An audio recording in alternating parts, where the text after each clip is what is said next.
किभौर दुर्गा माई, मां नागेश्वर नाथ के ये पवित्र भूमि के नमन करई। भगवान महावीर के ये ज्ञान भूमि पर अपने सबके अभिनंदन कर रहे हैं।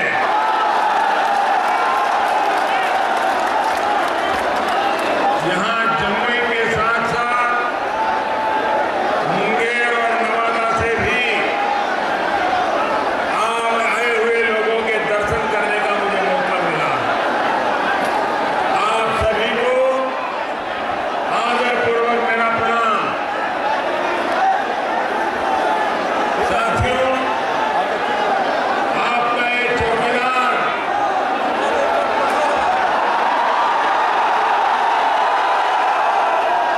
आज आपको अपने काम का हिसाब तो देगा ही, लेकिन उससे पहले मैं आज आसमान जी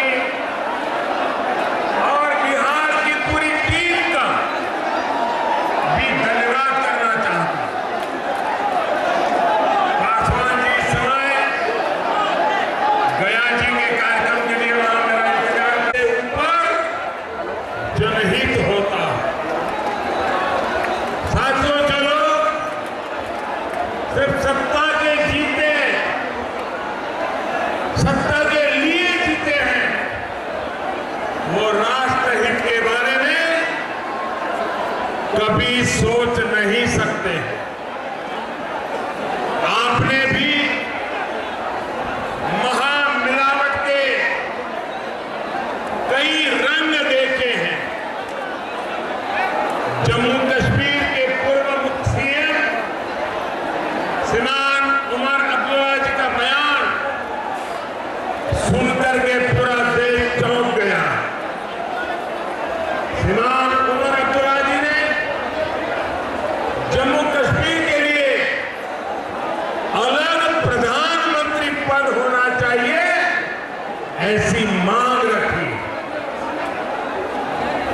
मैं जरा आप लोगों से एक सवाल पूछना चाहता हूं, आप जवाब देंगे? सबके लोग, ये जो दूर दूर खड़े हैं वो भी जवाब देंगे? क्या बताइए, भारत में 2 प्रधानमंत्री होने चाहिए क्या? क्या भारत में 2 प्रधानमंत्री की बात को स्वीकार करेगा क्या? एक हिंदुस्तान में प्रधानमंत्री, एक जम्मू कश्मीर में प्रधानमंत्री, ये हो सकता है क्या? किसी को भी मंजूर है क्या? आपका विरोध है कि नहीं है?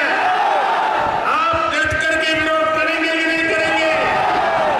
लेकिन आप देखिए, जो बात यहाँ गांव के लोगों को समझ आ रही है, इनके सभी महामिलावटी नेताओं को समझ नहीं आ रही है। जो आपको समझ आ रहा है, वो उनको समझ नहीं आ रहा है। पता नहीं क्या हुआ है, कल से उमर अब्दुल्ला जी ने बयान दिया, मैंने कल से उनको चुनौती दी है, ये सारे उनके साथी दल देश को विश्वास दें कि ये 2 प्रधानमंत्री वाली मांग वे उससे सहमत नहीं है। ये उनके सभी साथी दलों ने बोलना चाहिए कि नहीं बोलना चाहिए? कांग्रेस ने बोलना चाहिए कि नहीं बोलना चाहिए? आरजेडी ने बोलना चाहिए नहीं बोलना चाहिए?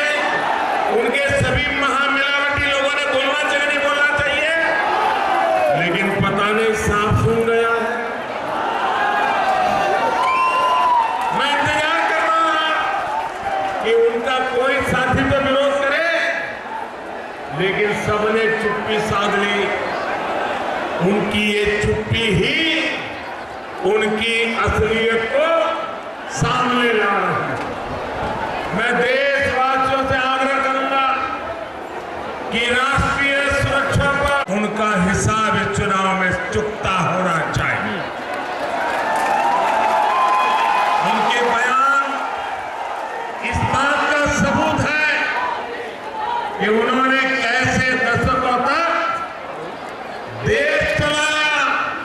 और वो देश को किस अस्थिर स्थिति तक ले आए, आगे भी कितना अस्थिर करना चाहेंगे, इसका हम अंदाज कर सकते हैं।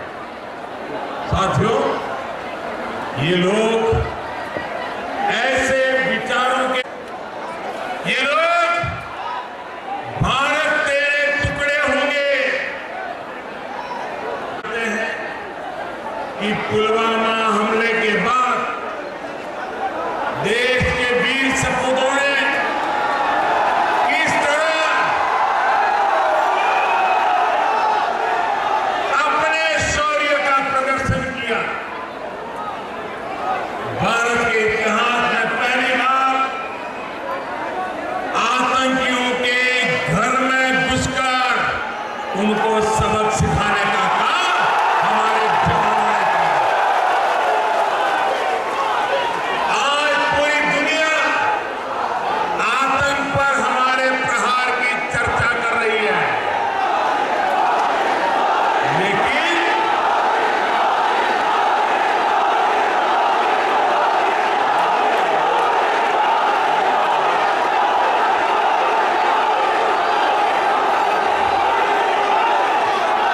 लेकिन महामिलावटी कहते हैं, मोदी सबूत दो, सबूत दो, सबूत दो।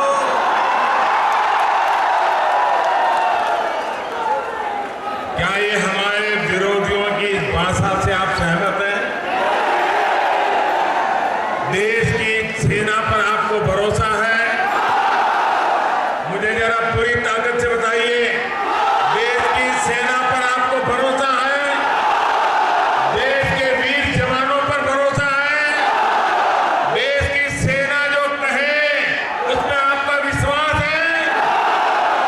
आपका है, लेकिन कुछ लोगों ने तो सेना को ही अपना दुश्मन बना लिया है। उनको लगता है कि सेना पराक्रम करती है और फायदा मोदी को मिल रहा है, इसलिए अब सेना पर ही परेशानी पैदा करने के रास्ते खोज रहे हैं। भाइयों बहनों, इस देश की सेना को परेशान करके हम देश का भला कर सकते हैं, हमारी सुरक्षा कर सकते हैं, हमारी जीवन आसान हो सकता है, लेकिन ये बातें ये लोग बोल रहे हैं। ये ऐसे लोग हैं, इन लोगों को बताना चाहिए कि उन्हें भारत के सपूतों पर भरोसा है या पाकिस्तान के कपूतों पर भरोसा है। साथियों, पूरी दुनिया आज भारत के पक्ष में खड़ी है। हर कोई हर बात पर हिंदुस्तान के साथ खड़े हो जाते हैं, लेकिन ये महामिलावटी बिल्कुल वैसी बातें करते हैं जैसी पाकिस्तान करता है। ये हिंदुस्तान के सियासी दल का, ये पाकिस्तान के प्रवक्ता ज्यादा लगते हैं। जमुई, नवादा और मुंगेर को हिंदुस्तान के हीरो चाहिए या फिर पाकिस्तान के पक्षकार चाहिए? पाकिस्तान के पक्षकारों को सजा देंगे? पाकिस्तान के पक्षकारों को सजा देंगे? साथियों, केंद्र और बिहार की एनडीए सरकार आज भारत को मजबूती की तरफ ले जा रही है। चाहे आतंकवाद हो या फिर नक्सलवाद, हमारी नीति साफ है। भारत को आंख दिखाने का काम जो भी करेगा उसे नरमी से नहीं निपटा जाएगा, इसमें किसी को शक नहीं होना चाहिए। चाहे वो नक्सलियों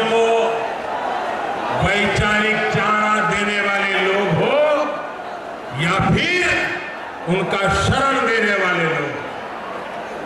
साथियों, अगर कोई नौजवान भटके हैं, उनको मुख्य धारा में लाने का हर संभव प्रयास हमने किया है। यूपीए के आखिरी 5 वर्ष में नक्सली माओवादी विचारधारा से प्रभावित जितने युवाओं ने सरेंडर किया, उससे 2.5 गुना ज्यादा युवा पिछले 5 साल हमारी सरकार के दरमियान रास्ता छोड़ करके मुख्य धारा में वापस आए। साथियों, जब भी कांग्रेस और उसके सहयोगी दल सत्ता में आते हैं, पूरी शासन प्रणाली को रिवर्स गियर में ले जाते हैं। अब देखिए, जो महंगाई नियंत्रण बढ़ने लगता है, भ्रष्टाचार बढ़ने लगता है, कालाधन बढ़ने लगता है, और कमी क्या होती है? देश की समृद्धि कम होने लगती है, देश की साख कम होने लगती है, सैनिकों का मनोबल कम होने लगता है, ईमानदारी का सम्मान कम होने लगता है। ऐसी रिवर्स गियर वाली पार्टियों ने किसी राज्य का और न ही देश का भला कर सके। साथियों, रिवर्स गियर वाली इन पार्टियों को न तो दलितों और पिछड़ों के न तो मान की चिंता है और न ही उनके काम की परवाह। दलितों पिछड़ों के नाम पर आज के नए राजघराने सिर्फ अपना विकास कर रहे हैं। मैं आपको याद दिलाना चाहता हूं, हमारी सरकार ओबीसी कमीशन को संवैधानिक दर्जा दिलाना चाहती थी। आपकी ये दशकों पुरानी मांग थी, लेकिन जब भी केंद्र में कांग्रेस और उसके सहयोगी की सरकार बनी, उन्होंने ओबीसी कमीशन बनाने में दिलचस्पी नहीं दिखाई। हमारी सरकार बनने के बाद एनडीए सरकार ने जब इस काम के लिए कदम बढ़ाया, तो ये पिछड़ों की बातें करने वाले नेताओं ने ओबीसी कमीशन की राह में रोड़े अटकाना शुरू कर दिया। साथियों, हमारी नीयत साफ थी, इसलिए सारी अड़चनें दूर करते हुए ओबीसी कमीशन का संवैधानिक दर्जा देने का काम एनडीए की सरकार ने कर दिया। और मैं समझता हूं कि बिहार के लिए तो बहुत ही खुशी की बात रही है कि संविधान का दर्जा मिलने के बाद जो आयोग के पहले चेयरमैन बने माननीय भगवान लाल साहनी जी, वो भी इसी बिहार की धरती के मुजफ्फरपुर के सपूत हैं। भाई और बहनों, ये भी याद करिए, कांग्रेस ने हमारे संविधान के निर्माता बाबा साहब के साथ क्या सलूक किया। उन्हें हराने के लिए कांग्रेस ने कितनी साजिश रची थी, ये भी आज की युवा पीढ़ी और हमारे युवाओं को जानना जरूरी है। सोचिए, कांग्रेस ने बाबा साहब की याद तक को भारत के जनमानस से मिटाने की साजिश रची।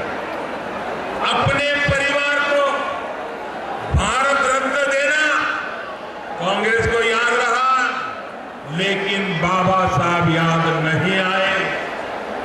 बाबा साहब को भारत रत्न मिला तो बीजेपी और उसके सहयोगियों के लगातार प्रयास की वजह से मिला।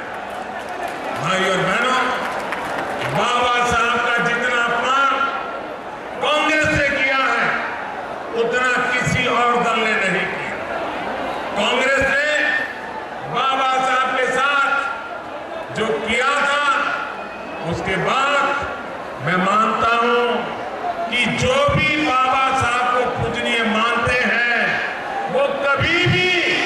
कांग्रेस का साथ नहीं दे सकते हैं।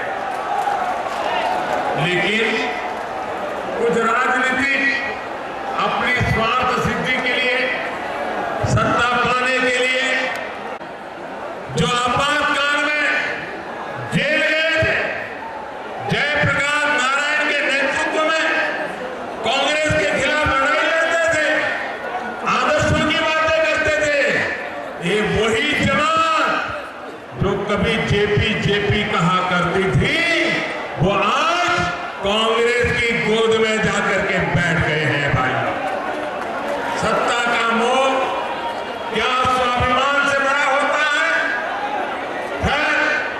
जिन्होंने बिहार के स्वाभिमान की चिंता नहीं की, उनसे इस बात की भी उम्मीद नहीं की जा सकती। भाई और बहनों, बाबा साहेब का मान सम्मान किसी भी राजनीतिक दल की ऊंचाई से कहीं ज्यादा ऊंचा है। कांग्रेस द्वारा उनका पान हम इतिहास से नहीं मिटा सकते, लेकिन आने वाली पीढ़ियां उनका नाम सुनकर गर्व महसूस करें, उनसे प्रेरणा लें, इसके लिए कोशिश जरूर कर रहे हैं। लंदन में जहां बाबा साहब ने शिक्षा ग्रहण की, दिल्ली में जहां बाबा साहब का निधन हुआ, मुंबई में जहां चैत्य भूमि में अंतिम संस्कार हुआ, उनके जीवन के इन महत्वपूर्ण 5 स्थलों पर हमने पंचतीर्थ तौर पर विकसित करने का काम एनडीए की सरकार ही कर रही है। हर साल 26 नवंबर को संविधान दिवस के तौर पर मनाने का फैसला भी एनडीए की सरकार ने किया है। साथियों, स्वार्थ की राजनीति करने वाले, भ्रम की राजनीति करने वाले, समाज को बांटकर, समाज को तोड़कर अपना भला करना चाहते हैं। हर चुनाव में आरक्षण का विषय लेकर के आ जाते हैं, आपको डराते हैं कि मोदी आरक्षण खत्म कर देगा। जब मोदी तब भी ऐसे बातें की, ऐसे ही झूठ चलाते रहते हैं। पहले के चुनाव में भी हुआ है और इस बार भी ऐसा किया जा रहा है। भाई और बहनों, मैं बिहार के लोगों को, देश के पिछड़े समाज, आदिवासी समुदाय, दलित, इन सबको कहना चाहता हूं, इन लोगों द्वारा फैलाई जा रही अफवाह का मुंह तोड़ जवाब दे। मोदी ही क्या, कोई भी आपके आरक्षण का हाथ नहीं लगा सकता। एनडीए की केंद्र सरकार ने हाल में सामान्य वर्ग के गरीबों के लिए जो 10% आरक्षण का प्रावधान किया है, वो भी किसी का अधिकार छीने बिना किया। ये अलग से बनाई हुई व्यवस्था है और ये इतना बड़ा निर्णय किया, समाज में हमने दरार नहीं होने दी, सामाजिक एकता को टूटने नहीं दिया और यही सबको साथ लेकर के चलने की हमारी नीति का परिणाम है। साथियों, कांग्रेस की, आरजेडी की बिहार विरोधी नीतियों की वजह से उनकी सरकारों ने देश के इस हिस्से को किस स्थिति की में ला करके छोड़ दिया था, ये हम सभी भली भांति जानते हैं। नीतीश जी, रामविलास पासवान जी, सुशील मोदी जी, हमारे नंद कुमार जी, ये सब ने मिलकर एनडीए की सरकार ने स्थिति को बदलने का एक ईमानदार मेहनत से प्रयास किया। जमुई और आसपास के क्षेत्र में विकास के अनेक कार्य एनडीए सरकार द्वारा किए जा रहे हैं। आकांक्षी जिलों की लिस्ट में रखे जाने के बाद जम्मू में स्थितियां तेजी से सुधर रही। अब तो जमुई, नवादा, शेखपुरा और मुंगेर के घरों में पाइप से सस्ती गैस पहुंचने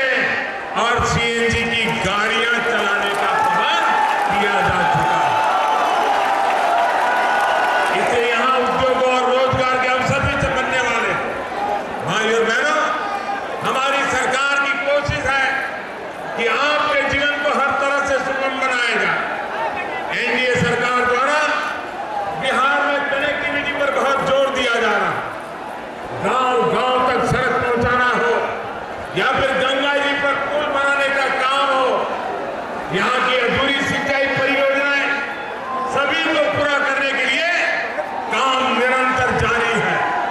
इसी प्रकार पीएम किसान सम्मान निधि से बिहार के 1.5 करोड़ से अधिक किसान परिवारों को हर वर्ष हजारों करोड़ रुपयों की सीधी मदद खाते में जमा होनी शुरू हो चुकी है। जिन किसानों को अभी ये मदद नहीं मिली है उनको भी ये बहुत जल्द पहुंचने वाली है। साथियों, बिहार के 1 करोड़ गरीब परिवारों को 5 लाख रुपए तक की मुफ्त इलाज की व्यवस्था भी इसी एनडीए सरकार ने की है। आयुष्मान भारत योजना से करीब 19,000 गरीब मरीजों का इलाज मुफ्त में हो चुका है। इसी तरह आज गरीबों को अपना पक्का घर मिल रहा है। गरीब परिवारों के घरों में शौचालय बनाए गए हैं। लाखों गरीब बहनों को उज्ज्वला योजना के तहत मुफ्त में गैस कनेक्शन दिया गया है। सिर्फ 100 से 200 रुपये महीने जमा कराकर हमारे श्रमिक साथी 60 साल की उम्र के बाद 3,000 रुपये की पेंशन पा सके, इसका प्रावधान भी एनडीए की सरकार ने किया है। साथियों, देश की सुरक्षा हो, गरीब किसान का सम्मान हो या भारत का अभिमान हो, हम सभी चौकीदारों को इसकी रक्षा करनी है। मैंने कभी दावा नहीं किया कि मैंने सारे काम पूरे कर लिए। वो 70 साल के बाद भी दावा नहीं कर सकते, तो मैं 5 साल में कैसे कर सकता हूं? अब भी बहुत कुछ करना है, बहुत कुछ करने का मांगा है और इसके लिए निरंतर प्रयास की जरूरत है और उसके लिए मुझे आपके निरंतर आशीर्वाद की भी जरूरत है। आप सभी 11 अप्रैल को एनडीए के पक्ष में भारी मतदान करके फिर मोदी सरकार बनाएंगे। इसी कामना के साथ मैं अपनी बात समाप्त करता हूं और इतनी बड़ी तादाद में आप हम सबको आशीर्वाद देने के लिए आए, इसके लिए मैं फिर से एक बार आपका आभार व्यक्त करता हूं। और मेरे साथ बोलिए, पूरी ताकत से बोलिए, मैं कहूंगा, मैं भी, आप कहेंगे चौकीदार हूं, मैं भी